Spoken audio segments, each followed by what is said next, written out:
今だ撃ちまくれ。おいなんで撃たねえ。一人で戦えってか。ふざけんなよクソババア。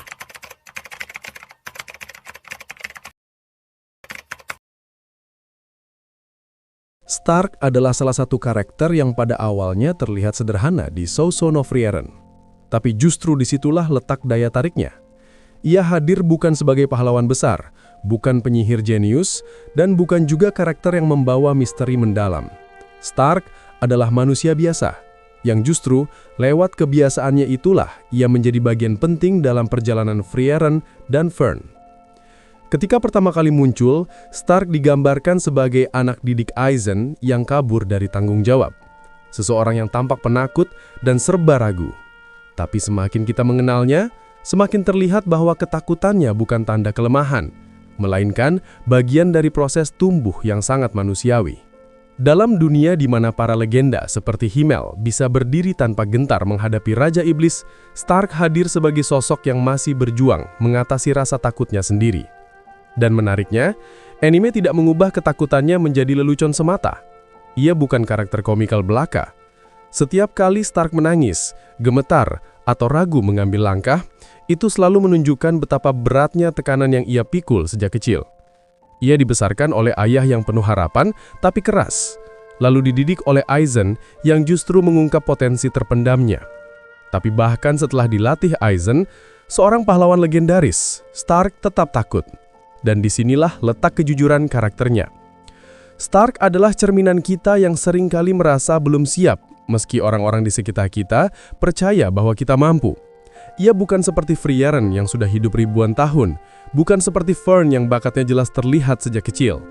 Stark bertumbuh lewat keberanian kecil, langkah demi langkah, dan setiap aksinya terasa lebih hidup karena didorong oleh rasa takut yang nyata. Namun yang paling menarik adalah bagaimana Stark berani melangkah meskipun takut. Itu yang membuatnya kuat. Dalam banyak adegan, terutama saat ia harus menghadapi musuh sendirian, ekspresi tubuhnya selalu menunjukkan ketegangan. Tapi ia tetap berdiri. Ia tetap mengayunkan kapaknya. Keberanian semacam itu bukan keberanian pahlawan yang lahir dari kekuatan luar biasa, tapi keberanian manusia biasa yang memaksakan diri demi melindungi orang lain. Relasi Stark dengan Fern juga menjadi salah satu dinamika paling hangat dalam cerita. Mereka berdua saling bertolak belakang. Fern yang tenang dan tegas, Stark yang kikuk dan mudah panik. Interaksi mereka seringkali sederhana, pertengkaran kecil, sindiran halus, atau gerakan canggung Stark yang berusaha terlihat keren. Tapi dari situ, kita melihat bagaimana Stark perlahan belajar menemukan tempatnya dalam kelompok ini. Fern sering tampak kesal, tapi sebenarnya ia memahami bahwa Stark punya hati yang baik. Sementara bagi Stark, Fern adalah seseorang yang ingin ia lindungi, tapi juga seseorang yang secara tidak langsung mendorongnya untuk berkembang. Dan tentu saja, hubungan Stark dengan Frieren juga menarik.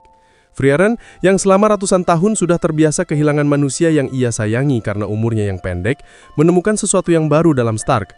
Seorang manusia yang terus belajar, terus takut, tapi juga terus maju. Frieren bukan sosok yang banyak memuji, tapi ia mengakui kemampuan Stark dengan caranya sendiri.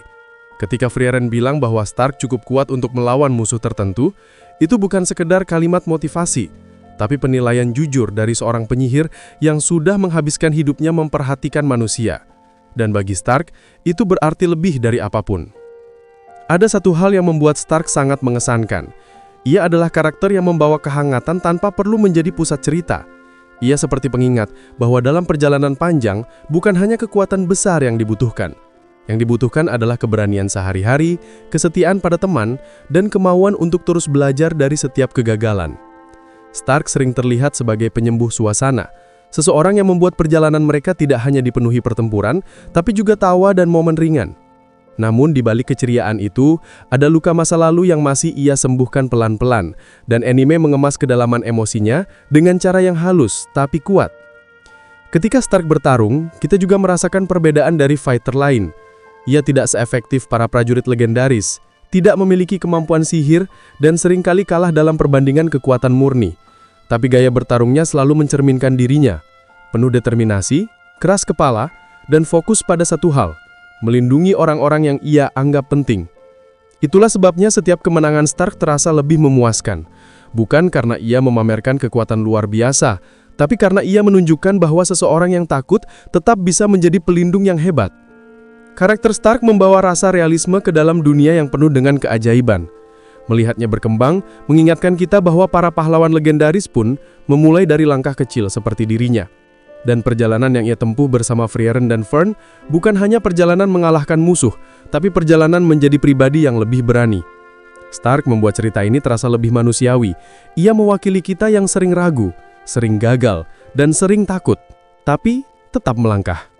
Pada akhirnya, Stark tidak perlu menjadi yang terkuat untuk menjadi salah satu karakter paling disukai.